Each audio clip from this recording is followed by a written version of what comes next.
And welcome everybody. Happy Monday. And thank you so much for taking your day and lunch hour perhaps to attend this presentation. So I'd like to share my screen and hopefully, can you see this? Everybody can see this? Yeah, it's all good. We can see. Okay, I love it. Everything's been working well today. I love it to start the week off this way. So my name is Susan Mell. I'm in a franchisee, actually now going on 24 years with the Entrepreneur Source. We're a franchise coaching business and a franchisee as well, helping people for free explore franchises. And our value is to help you learn about options you may not discover on your own, because today you're finding out there's 4,000 franchises in 80 different industries. So it could be like a needle in a haystack. But my goal today, if nothing else, is you walk away looking at franchising maybe differently than you did before this presentation. I am going to talk about what has changed over the years. As was mentioned previously, I've been a business owner since I was 28 years old.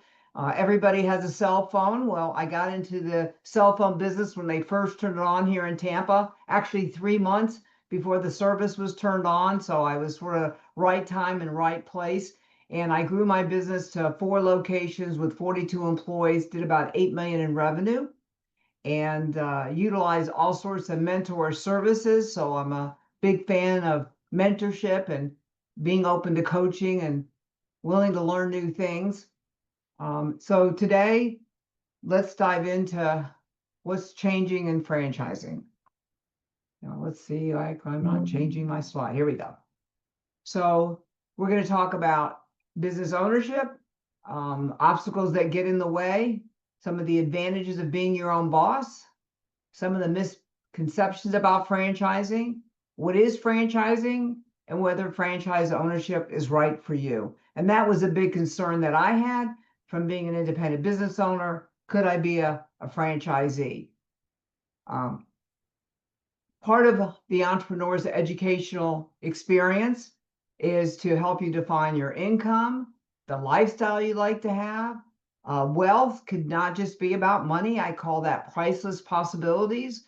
Having your weekends off and evenings and holidays, or maybe even looking at franchises where you have the summer off. That's a real priceless possibility. Equity, number one reason to own a business is to grow it and sell it, have an appreciating asset. What kind of support are you going to receive in owning a franchise? Talk about the education experience, the training, and the proven model. So today, I'm assuming everybody that's on this presentation is considering, or currently maybe you're all your own boss now.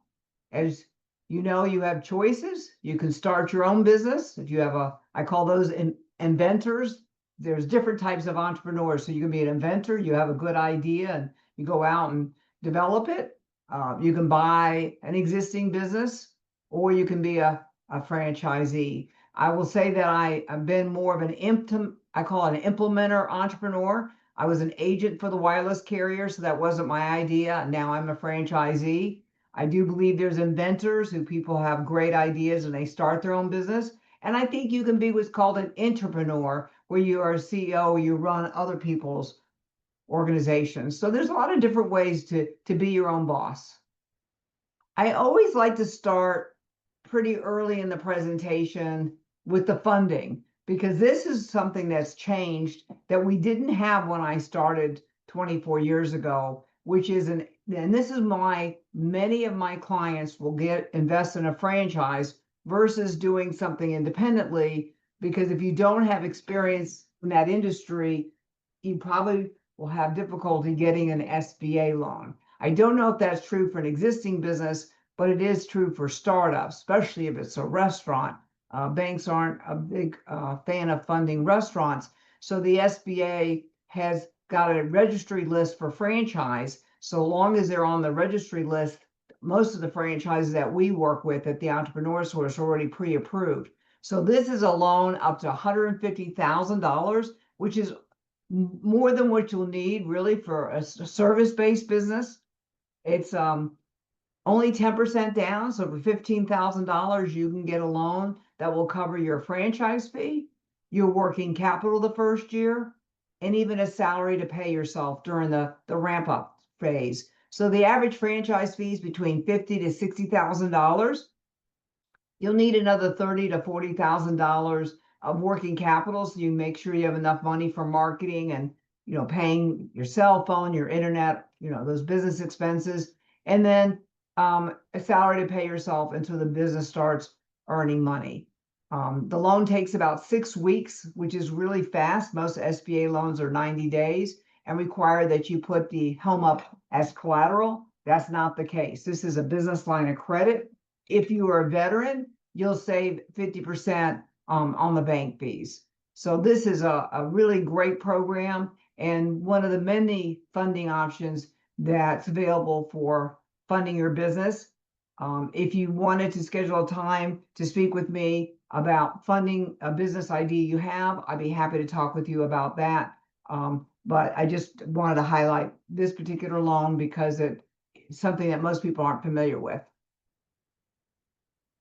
So why do only 5% of people make it happen on their own? Why do only 5% of people become their own boss? We call it fear, and this is a great slide, right? False evidence appearing real. So keep that in mind that sometimes your perceptions or the information that you currently have may not be fact-based. So always be curious when you're an entrepreneur. Always be open to coaching. What can business ownership bring? What does that provide you? Isn't this interesting how we help the economy, how we create jobs, and maybe some other priceless possibilities personally for you as well. But I think it's very satisfying that you're helping others in their career. Some people like to be owner operators, but some people find that they can grow a bigger business by having employees. But I hope this slide really helps you identify some of the opportunities that business ownership in general just provides to the economy.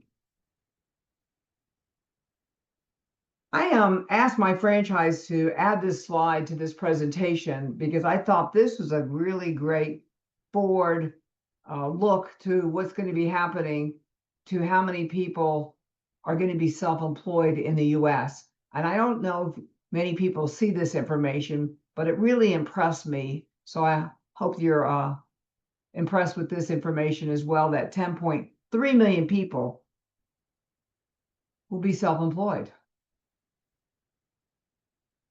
So 7 questions to ask yourself. I think not only in just starting a franchise, but actually starting your own business. Are you willing to follow a system? System stands for saving you time, energy, and money. Does it surprise you that number 2 is, are you willing to work hard? I have many clients say to me that they're not really wanting to work that hard. So, business ownership may not be for you if you're not willing to put the hours in initially. And I'm not necessarily saying 80 hours a week. I do believe in working harder, not smarter. Do you have access to startup capital? I always help my clients with the funding options at the very beginning of our relationship so that anything that my clients are exploring, they can be sure that they can get funded if they find something they're excited about. And being able to support yourself during the early months. That's really important. If you're planning on replacing your income your first year, in a business, that might be challenging. So that's why even if you're in between jobs, you need to be able to, have 9 to 12 months of living expenses if you're in between jobs, because it's taking that long to find jobs nowadays. Are your family and friends supportive? I think it's more important that your spouse is supportive. I'm not necessarily sure if your friends need to be, because when I got in the cell phone business, everybody told me that it wasn't a great idea. But then when I had 4 stores and 42 employees, everybody said how smart I was.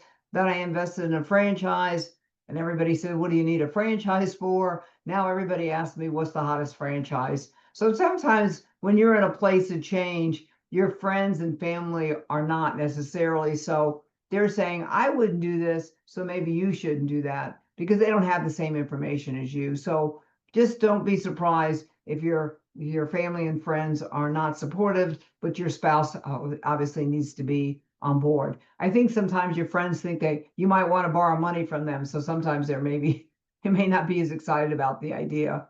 And are you willing to do whatever it takes to ensure success? And in our franchise organization, we have we call it an ILWE. Does your business model support your ILWE, your income? What are your income goals? I find sometimes clients have difficulty identifying what they really want to be earning. What kind of lifestyle do you want to have? What wealth are you wanting to create? Do you want to include family members? You want to leave money, generational wealth to your children, and then equity. And that again, equity is about growing a business and selling it. Of course, it's hard to think of the end at the beginning, but that it really is an important step. So what are the biggest misconceptions about franchising? And this is all three that I felt before I started exploring franchising as well. So you probably have a few in mind, I would think. So let's see if they match what's going to come up on the next slide. Most are retail and often fast food. Absolutely what I thought. I didn't want to be in retail again after having 4 retail wireless stores. Definitely didn't see myself in food. Franchisers take your money and give you nothing in return. Why should I pay a franchise fee? What do I need to pay ongoing royalties for? And then you must know every aspect of running a business. When I was in the cell phone business, believe it or not, we installed car phones. You didn't hold the phone in your hand like you do today. I don't know how to install a car phone. I also, 30% of my business was a service center for all the manufacturers. I don't know how to service a cell phone. What I was excellent at was delegating and finding and hiring the right people that knew how to do the business. So that's really a hard mindset, I think, for a lot of people to grasp, that you don't have to know everything about the business to own a business. And be able to grow a business, you have to be excellent at delegating. So if you're preferring to know everything about it, then maybe a business where it's owner operator to start, and then as you grow it, you can add employees. But I always tell that story about installing car phones, because when I got in the cell phone business, actually nobody knew how to install a car phone. So I hired people that installed car stereos and they figured it out. So franchising is regulated by the Federal Trade Commission. So we are a license or a trademark. So if someone says we're like a franchise, I'm not sure what they mean by that, because to be a franchise, you have to have a franchise disclosure document, because it is regulated by the Federal Trade Commission. So that means full disclosure about their proven business model, how many franchisees have invested, how many have sold, maybe how many have left. So it gives you a lot of information, financials about the franchisor, and what your obligations are and what their obligations are to you. So it really is a win-win business relationship. You get to review the agreement, you get to ask any questions, and the average franchise agreement's around 10 years. Keep in mind, you're paying a franchise fee for a proven business model. So that means they've already figured out what works and doesn't work. So when you start the business, once you get out of training, you're implementing that business. When you start an independent business, you have to get your website together, the technology, your marketing materials, how you're going to price, and how you're going to get your clients. All that's done for you. And what's really interesting, my clients explore franchises. We start with 3 different franchises, 3 different industries, and 3 different business models. So that way they can do a comparison and contrast and get a better idea. Does franchising make sense? And if so, what's the best fit? But the good news is they get to learn all about the business. And it's really, it's like opening their doors and doing 3 business case studies. I think it's fascinating, because when you have your own independent business, you can't really call your competition. I don't think they give you a lot of information. So that's one of the things I enjoy most about what I do, is helping my clients be able to talk with franchisees, and so they can learn all about what that business would be like for them. As you can see, we're in a great growth rate in franchising. One of the reasons is people are living longer. People are, I think they said 1 out of 4 people are going to be 65 years or older in the next couple of years. So as you can imagine, some people don't want to retire for 20 or 30 years. They want to continue being productive, or maybe they don't feel like they have enough money to retire. A lot of different reasons people continue to work later in their life, and it's continuing to help franchises grow as well, and create jobs. So hopefully you're impressed with these figure and this information, because it shows you how strong franchising is in the business world. This gives you a general idea of the different types of businesses. I focus primarily on service-based, which I'm going to define a little bit more specifically in a moment. But you'll see 80% of businesses have nothing to do with donuts, which means they're not retail or food business. They're business services. And what do those look like specifically? Business services can be consulting services, financial services, and not necessarily, I mean, a financial advisor, but there are other opportunities in financing, in consulting, as well as home-based businesses. A lot of businesses don't require that you have an office. You can work out of your home. Education and training, cleaning and maintenance, children's products, senior care services, all these topics, all these industries. Then could be 20 to 30 to 50 franchises in that industry. So that's my value, is to help you to define that. What does that look like? When you think of children products and services, are you just thinking daycare? Are you thinking education? And there may be some other things you hadn't thought about. And that's the value of exploring franchises with the franchise coach, to identify those things that you may not be familiar with. Probably didn't realize there was a franchise that does franchise coaching and franchise matchmaking. Why franchising? Why do a lot of people consider this as their second and maybe third career choice? Because all the startup work is done for them.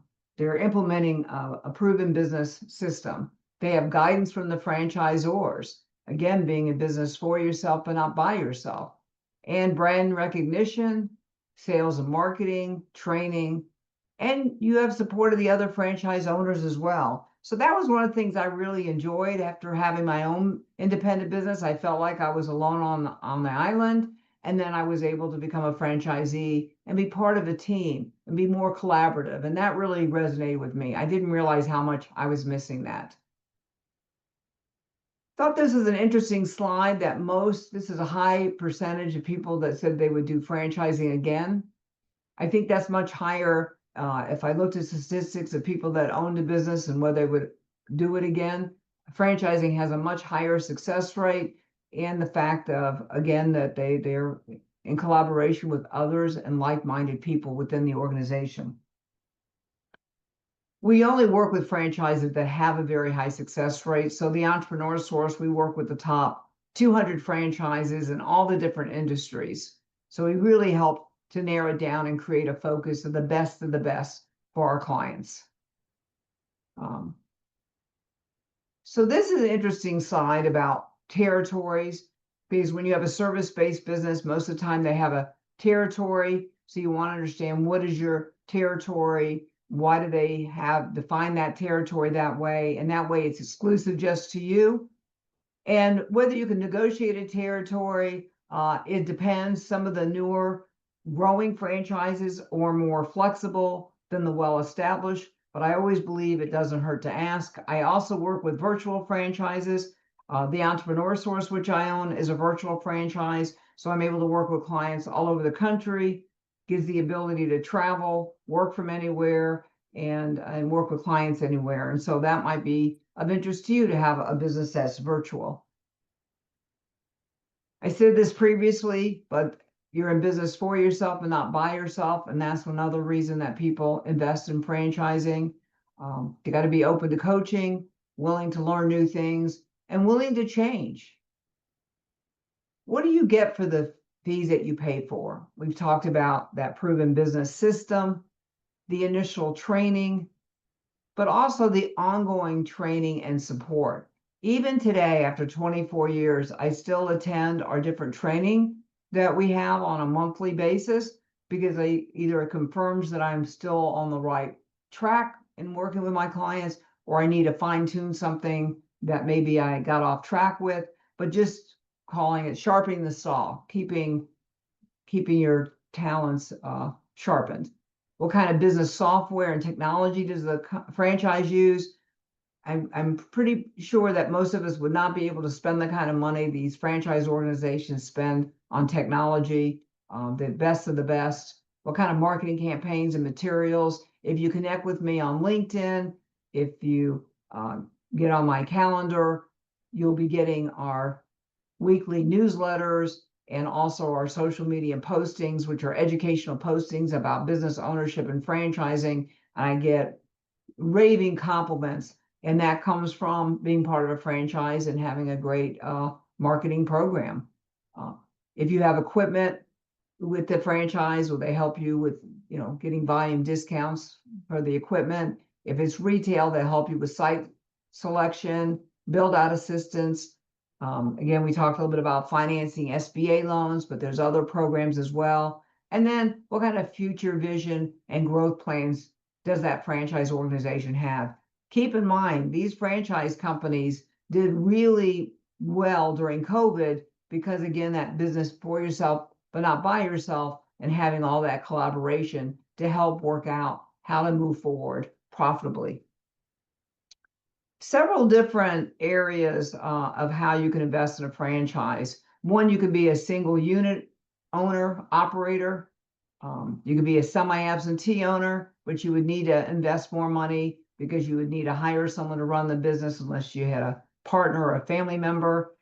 And then absentee owner really comes when you've owned the business for a long time and it's established and you're able to really just hire someone and let them run it for you. But that comes down the road. That doesn't happen at the beginning.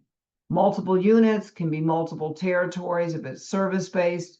If it's retail, multiple locations. Another way to growth, you can be multi-brand where you own several different brands.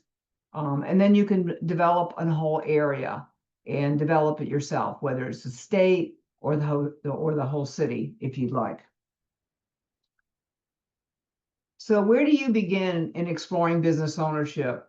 Whether it's a franchise or not, you need to define what your ILWE is. What is your income, lifestyle, wealth, and equity? Make sure you get the education and get all the information before you come to any conclusions. We do a behavioral assessment for free.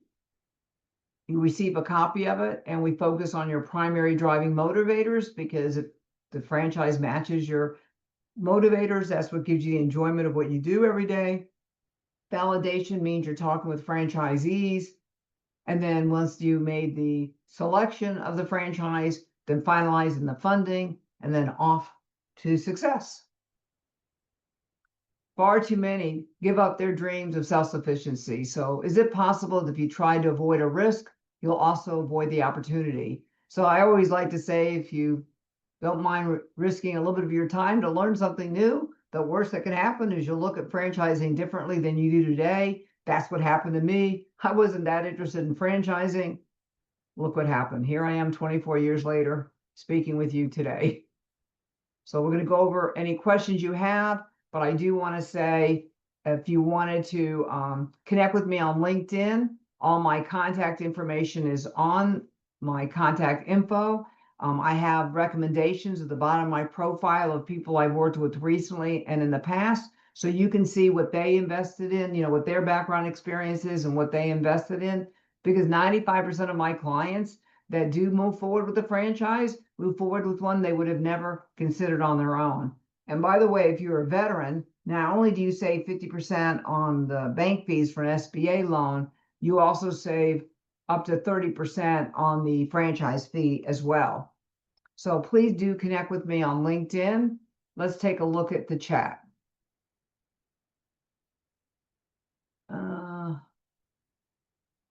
Thank you, Susan. There was a question about connecting with you, but I think you mentioned that Okay. participants can join you via LinkedIn.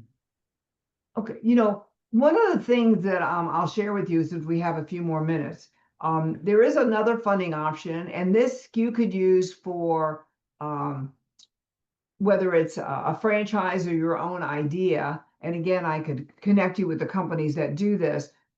I would tell you that 80% of my clients that invest in a business, this is how they fund their business. It's called rollover for startup businesses, where you can actually convert money from your retirement.